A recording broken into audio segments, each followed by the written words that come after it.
संदीप सुमन केने छाही वादा के पगली भेबही कि नाई केने छाही वादा के पगली भेबही कि नाई मर जबौ का देखला एक बेर ये बही कि नाई कफन हटा कर सूरत हमर देखबही कि नाई कफन हटा कर सूरत हमर देखबही कि नाई मर जबौ का देखला एक बेर ये बही कि नाई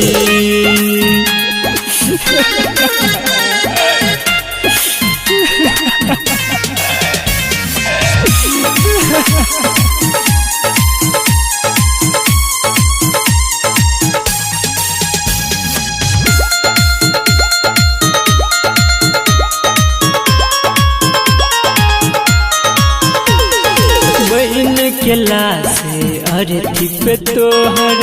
लेटल रहतो दीवाना गे बहन केला से अरे पे तोहर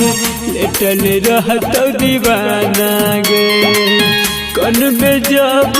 हंसतो दुनिया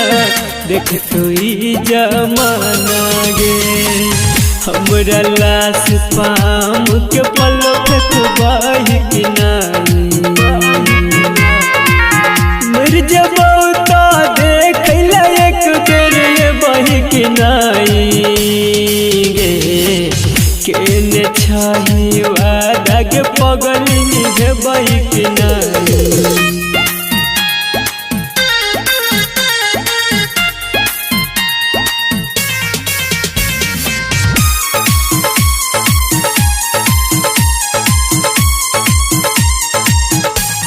आप सुन रहे हैं संदीप सुमन को।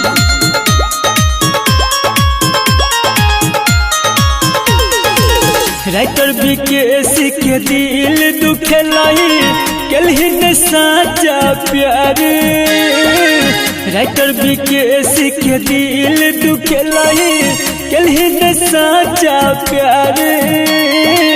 छोड़ा ही दिलही दुनिया के पगली देखा के सपना हजार कहे छो संदीप सपना में हमरा देखबही कि नाई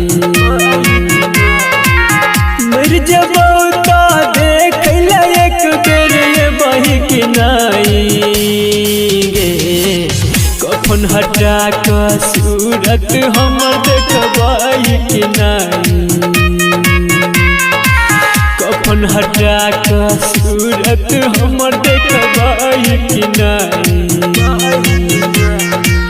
मर जबौ तो देखला एक बेर ये बही कि नाई।